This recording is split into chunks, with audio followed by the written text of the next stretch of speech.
Hi, I'm Seamless, and it's time for the next in the Production Basics series of tutorials. This is going to be about FM synthesis. I've actually done this a lot. I've done FM, I do that a lot, but I've done this explanation kind of a lot in multiple videos in the past, and also in my own lessons that I do. The reason why I'm doing this again is because A, people who are new to the channel might not know or even know where to look to see the older videos and the explanation on FM synthesis. And B, because the older ones also kind of left out important information that I have since learned. So it's good. It's just good to have this refresher kind of happening, just existing. So I will say that I am going to demonstrate what I'm going to talk about in terms of FM by using the plugin Citrus. However, everything that I'm going to talk about can be done in literally any FM synth. If it is an FM synthesizer, it can do these things, provided, you know, it has basic functionalities, like you can just switch out the waveforms and you can route the oscillators. FM8, Toxic, even Massive a little bit, can do some of these ideas. But all the core ideas are actually all the same in any digital FM synthesizer, including, by the way, the Yamaha DX7, which is basically what all these things are based on. So, what is FM synthesis? FM synthesis is, it's called that because it stands for frequency modulation. So let's talk about those two words. Frequency. It's essentially pitch. You play a tone, there's a frequency, and that frequency is how fast the waveform is oscillating, which gets us the pitch. An oscillator generates these tones. That's why I call it an oscillator, because they oscillate. In the analog world, oscillators basically put out a generic signal. And if you link this signal to an amplifier, and that amplifier to speaker cones, that signal will put out sound. It'll oscillate the speaker cones, which will move air, and you'll hear it as a tone. That's how sound works. However, this generic signal can also be plugged into other things, like inputs, and this is referred to as CV, or control voltage. And in analog oscillators, the source of oscillation, you can plug in one oscillator into another oscillator's CV input for pitch, and then it would modulate the pitch as fast as what the other oscillator was. So this concept of oscillation is also where we get the idea of LFOs from. You might be thinking that's a bit of an odd segue, but an LFO stands for a low frequency oscillator. This is to say it is an oscillator that is moving so slowly that it actually isn't interpreted as being sound. It is only interpreted as motion.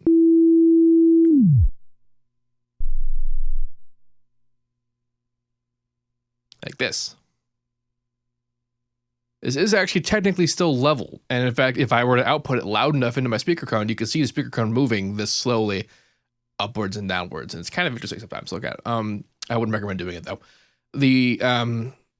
So this signal that we're having, this extremely slow oscillation, when applied to regular, parameters, actually is a reasonable control source. This is we use this kind of thing for all sorts of automation usage and stuff like that.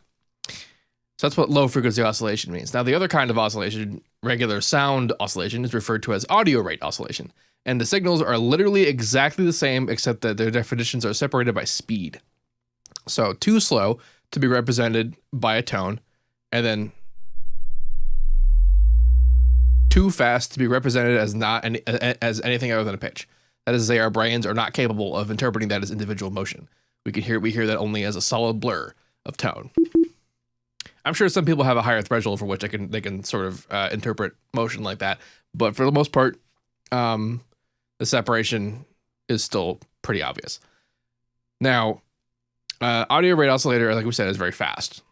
Like this right here. This is 333 hertz. That's 333 oscillations per second. That is extraordinarily fast. So I'm wondering why I'm going over all this oscillation business. And it's just because the purpose of FM is that you're essentially automating the pitch of an oscillator by another oscillator as if that were now the controller. And you're automating it really freaking fast. So fast, in fact, that it now just makes a new tone. You can't hear that in terms of, you can't hear it in terms of individual oscillation, like we said with the audio rate idea. And we get, and that's basically the idea of FM, is that with that in mind, modulating the pitch of an oscillator by another oscillator at certain speeds and shapes and positions and all these things generate new and interesting tones.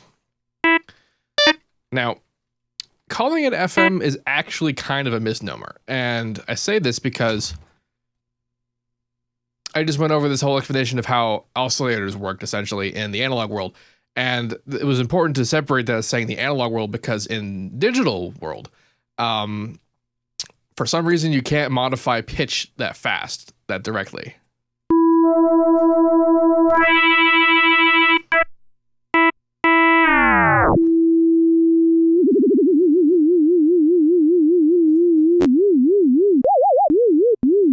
You might be thinking to yourself, well, that's a weird thing to say and then proceed to do. So what's happening? Well, when the Yamaha DX7 was first introduced, it was a very popular piece of hardware. And this is because one thing that accomplished was that you could have stable FM. One of the quirks of actual analog hardware is that the oscillators are not really ever perfectly in pitch. And that leads to lots of sort of charming differences in sounds and tones and whatever. But if you have like a whole chain of linked oscillators on the pitch, and they're all different pitches, you get and they don't stay the same. They're going to be a different tone every time you hit a note, and it's not going to be usable. It might be usable, but it won't be usable for musical things. So the advent of the Yamaha DX7 was that it was a digital processor that are controlling the oscillators digitally in terms of pitch, so everything is perfect. But like I said, we have for some reason, I don't even know why, but for some reason we can't automate pitch. So how's this working? As it turns out, we're automating phase. How cool is that? So what's happening is that if you are familiar with the Doppler effect, this should be kind of an interesting little aha moment. Because what happens is when you move the phase of something, this is what phase is, by the way. Here we have a waveform. If I move the phase, that's all that it does, is that it just moves essentially where the waveform starts. You just saw me move it around and you didn't hear any pitch changes. So what's up with that? And now think about this. We're changing where the waveform starts. Now the Doppler effect is most easily recognizable as when like you hear a car coming at you and someone hits the horn and the horn does that me kind of thing, like it changes in pitch. And then the horn itself isn't changing in pitch. So why is it doing that? It turns out if the source sound is traveling towards you, it'll sound as if the pitch is rising. And if it's traveling away from you, it'll sound like the pitch is lowering. And this is because if you move the source of the sound while it's playing, it essentially shortens or lengthens the output waveform. So I've linked phase to mod. I linked pitch to mod X. That's what I wanted to do. Yeah, it's not snapping. Cool. I'm going to link phase to mod X here.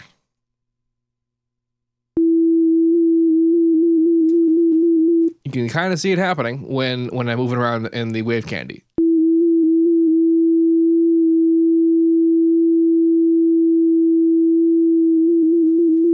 But notice that the pitch change is only really obvious when I'm moving particularly fast. And this is actually how this ends up working. Is that if you change the pitch while the sound is playing, it'll if change the phase while the sound is playing, it'll change pitch. And then how much that pitch change is determined by how fast the movement is. So you might be thinking, okay, cool, that's neat. Why really do we care about this? And this actually has to do with a particular interesting behavior that happens when you choose a different waveform to modulate by. Right now we're modulating by a sine wave, and we're getting motion that's pretty consistent with what a sine wave looks like. But now I'm going to change operator 2 to be a triangle wave. Operator, by the way, is just another term for saying oscillator. An operator inside the Yamaha DX7 was an oscillator, but they also had each operator would have a group of parameters attributed to them, usually envelopes and like different controls like pitch and volume and phase and that kind of thing. That like all of that together equals an operator. So now I have operator 2 modulating operator 1, but operator 2 is now a triangle wave.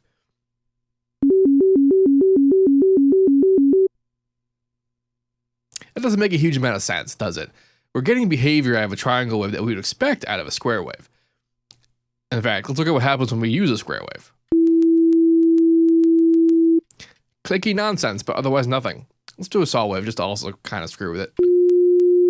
It's a different pitch, but and this should actually give you a clue as to what's happening. But don't worry if you don't get it. I didn't get it for a while. So here we have the sine wave. Let's look at what the sine wave is doing. So the sine wave begins by increasing in pitch, increasing in position, particularly quickly, slowing down, eventually stopping, and then starting up again, but in the opposite direction. Speeding up, slowing down, speeding up, slowing down, speeding up, slowing down. So it's speeding up and slowing down smoothly, which means that the pitch is going to increase and decrease smoothly. If we look at the triangle waveform, we see that the speed is in one direction, but it's constant. It's a straight line, which means that there is no change in speed. So we have a speed and a opposite speed. So that means that we get a single pitch and a other single pitch. It's also why when we go to a saw wave, we get a single pitch. And then we go to a square wave and we see that we actually get the original pitch. This is because the top, if we're looking at this in terms of phase change, so the maximum phase change, we talk about this in degrees. It's 360 degrees. And then the minimum phase change is 0, so it's 0 degrees. 360 and 0 degrees are the same position. So that's why that comes out as nothing. And then a little click in the middle there because it can't transmit as fast as that. So we get some motion out of that. This is why for regular kind of FM, the only real viable shapes you're going to have are a sine wave and a triangle wave. Now this means some other interesting problems. For example, what if you wanted to modulate by a saw wave? Not in the way that we're doing here, but you wanted the what you would expect a saw wave to be. That is to say, it begins up and then it goes down and then it goes back up and then it goes back down. How do we do this? It turns out we can do this, but we have to think differently about the kind of shape that we need to accomplish it. In the Yamaha DX7, we would do this by using TX waveforms. You might have seen these in FM8 if you're familiar with that. Citrus can do that, but instead of having a different waveform slot, you have these waveform modifiers, which can turn them into the appropriate shape.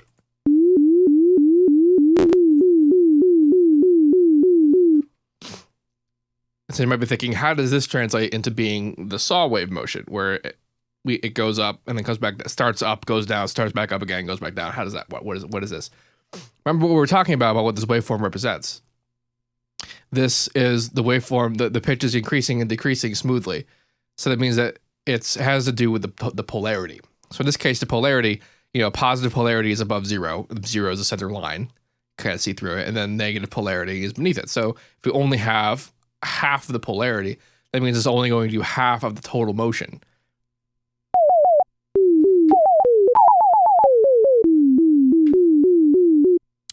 And actually, I just demonstrated something kind of important there. You notice that when I hit a higher note, everything increased in pitch and in speed. You might be thinking, well, isn't 100%, obvious that it should be doing that? Because yes, the note that I'm playing should increase in pitch, but why is the speed of the FM increasing? And the speed of the FM is increasing because so is also the pitch of operator 2. And the reason why this happens is because I set the pitch according to a ratio. Most FM synths operate in this ratio sense as opposed to any kind of like static value. However, you can have static values. This is what this Hertz setting is for. Because if I came in here and I instead set it to be Hertz mode, now no matter what note I press, the output oscillator's pitch will increase, but the speed of the FM oscillation will not. As opposed to the ratio settings.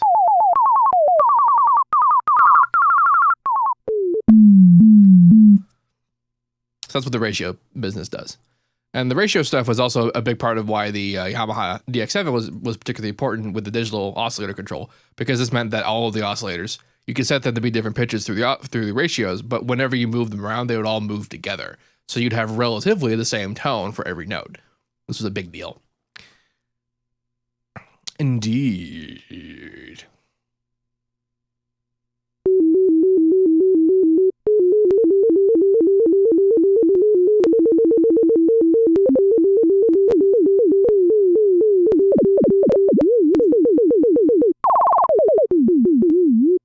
Messing around with TX waveforms is a lot of fun.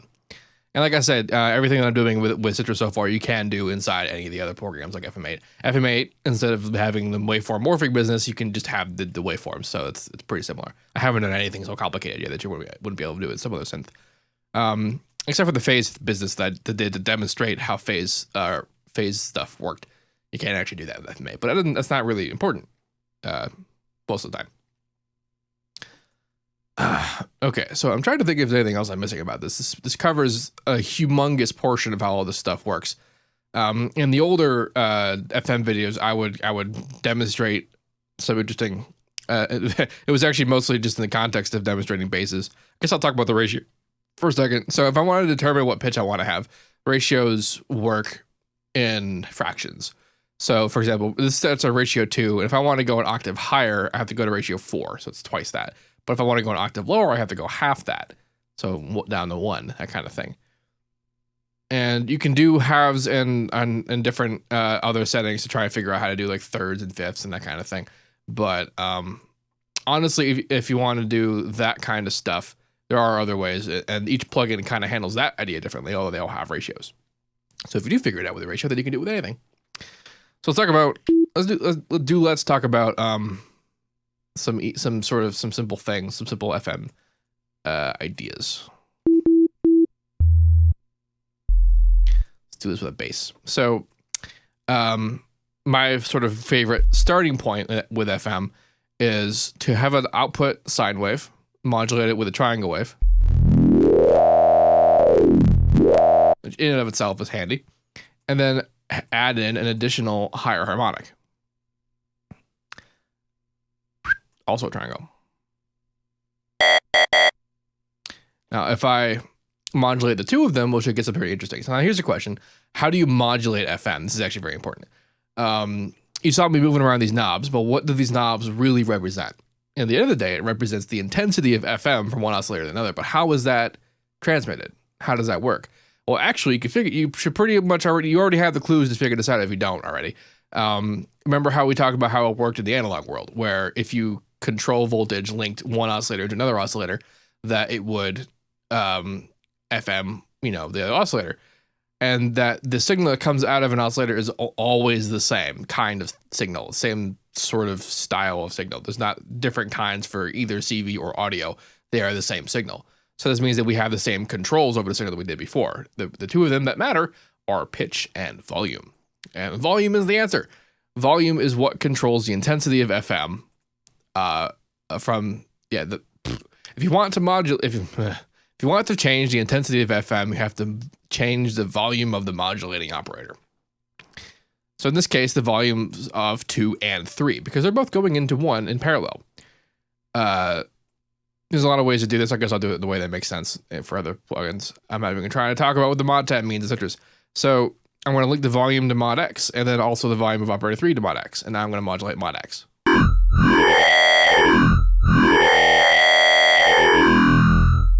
And we get that coolness. Like, why does that happen? Why does that happen? Well, if you look at what just the higher harmonic sounds like by itself, not a lot, but we do get these.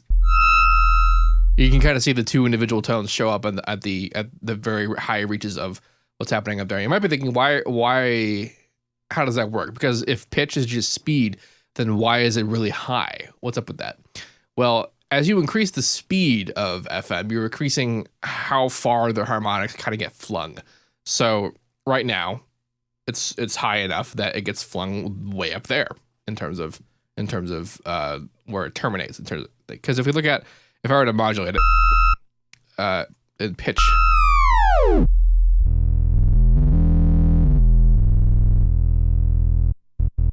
let's actually modulate a higher tone. Come back here.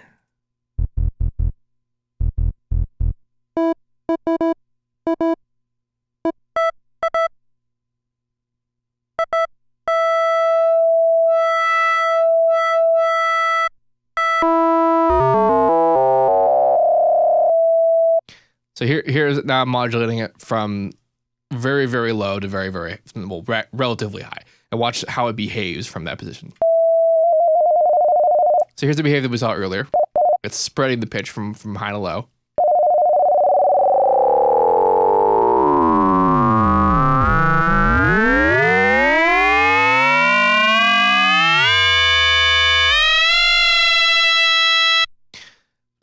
watched a lot of stuff happen there, and that kind of behavior that we saw with that weird kind of radio-ish sounding thing is a product of the FM process, but also a product of aliasing. And a little bit of that's pretty good, so I'm just going to leave it alone. But essentially what happened is that the tones would go so far in one direction to reach the end, either the very bottom or the very top. There are limits to these. You might be thinking, there's no limit to the top, but there is a limit because we're doing digital, and this means sampling. So the limit is Nyquist, or the Nyquist limit frequency, which is half of whatever sample rate you're using. In this case, it's 44.1, and half of that is 22.05. So that means that 22.05 kilohertz is the highest frequency you could have. And if you try to go higher than that, instead of just going away, it'll wrap around. However, if you use anti-aliasing, then it will get filtered out in a way that's intelligent. So that's what anti-aliasing does, or resampling also. In processing, that's what resampling means. Same is not really true, but it's kind of true for the very bottom for zero level frequencies. So that's why if you play high enough and you tune it up high enough, you get that sort of behavior. But remember what the behavior looked like at the lower level when it was slow, where it spread both sides of the original pitch evenly. That's what I wanted to point out with the higher harmonic. Because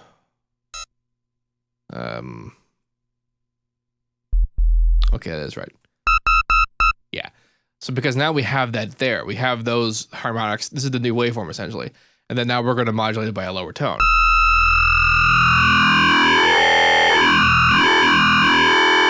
That means that they get spread evenly too. And it's combining with with the bass level tone spreading evenly, but spreading, you know, it gets low enough to the low end, so we're only seeing one side of it. And it just so happens that when they do it together, we get vocally sounding business.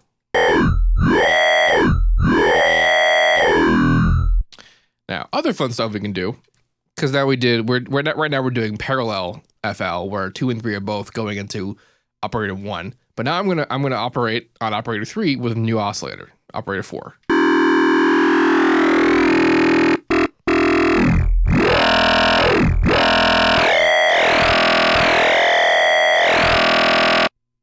Now, the first word that generally gets into people's heads when they hear that sort of effect is squelchy. And as it turns out, squelchy is basically born of an FM process, usually a result of an FM process. You can do it in various different ways, but just true basic actual squelch is the result of FM. And I can do an even cooler example of that. So like let's just default. So this is actually something I called reverse FM for a while. Because right now, up to this point, when I was first experimenting with it, I would only FM fundamental tones. That is to say, the bass note of whatever I'm playing with other tones. But now I'm gonna modulate a higher harmonic.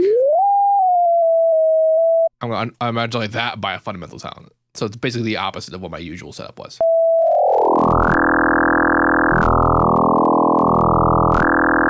And we get squelch.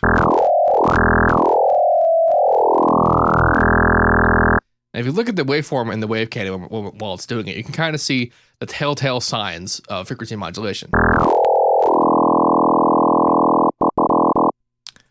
Let's actually freeze it for a second. So what we see here is that when we're playing the note, we see really tightly packed wavelengths and then really empty wavelengths. This is higher pitch and this is lower pitch. High pitch, low pitch. And it's oscillating between the two. That's FM. That's what FM does. And I'm drawing your attention to this because if you ever like sometimes if you're trying to analyze sound design, if you get to this point, like what I do with the 40Ks and all that, and you look at a waveform and you see something like this, you can kind of conclude that you can do something similar with FM.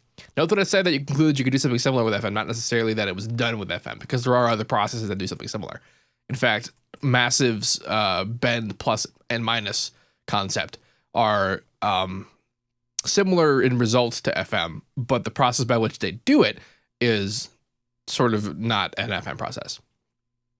Also, I want to point out, if you are a Massive user, the modulation oscillator, it has that phase target position for the oscillators. And by now you should know that it's called phase because that's how you do FM. It's phase modulation. So that means that Massive has FM. Albeit, limited.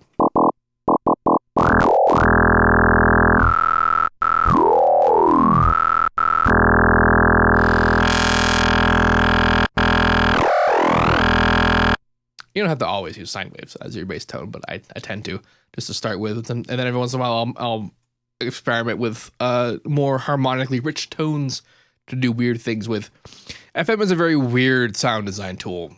There is not another kind of sound design that will more easily get you horrifyingly bad sounds that could kill a man if listened to not even that loud. FM is very, very easy to get just the worst stuff, which is why I kind of did a bunch of examples of things that are pretty good, because those are decent enough starting points that if you screw with stuff from that vantage, you can get to pretty interesting places.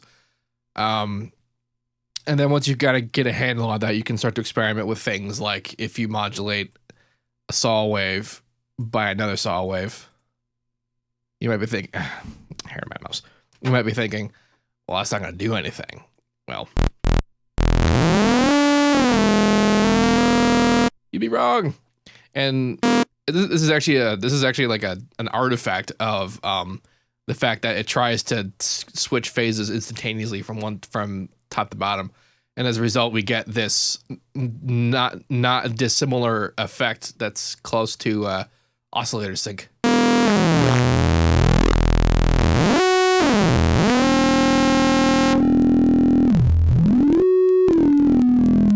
Actually, I guess that's not what's happening. I remember earlier when we were modulating tones by a saw wave.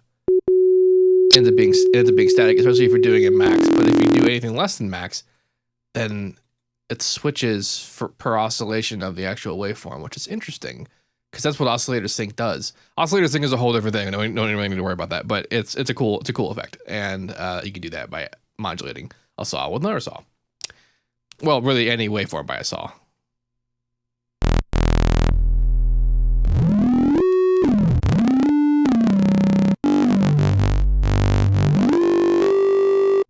Which can be fun. Now, every single thing that I've done so far can be done in any FM synth, any at all. You just have to keep in your head, like not to have, oscillator 1, 2, 3, 4, 5, or 6, or oscillator A, B, C, D, E, F. Like just the idea that an operator can go into another operator with a set pitch or waveform type, and it will do a particular result, and then you can do anything in any particular plugin. I happen to think Citrus is the best, but that's not important. All right. So that was an extremely in-depth discussion on FM synthesis.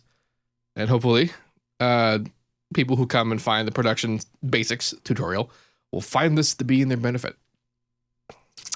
This was actually a huge part of like that, like kind of jump-started my sound design career, was actually figuring out how all this worked. Not specifically the whole phase visits, like I didn't know that for a while.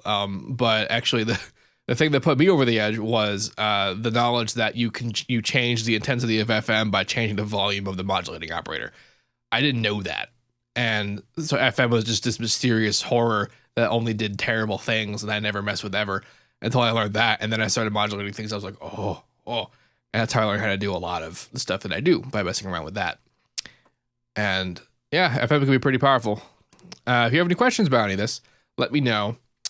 There appears to be like a 60% chance that if you put a comment in YouTube that I won't be able to reply to it for some reason. I don't know what's up. It's probably a Google Plus thing. That's really annoying. But nevertheless, if you have any questions, let me know. As usual, have a nice day.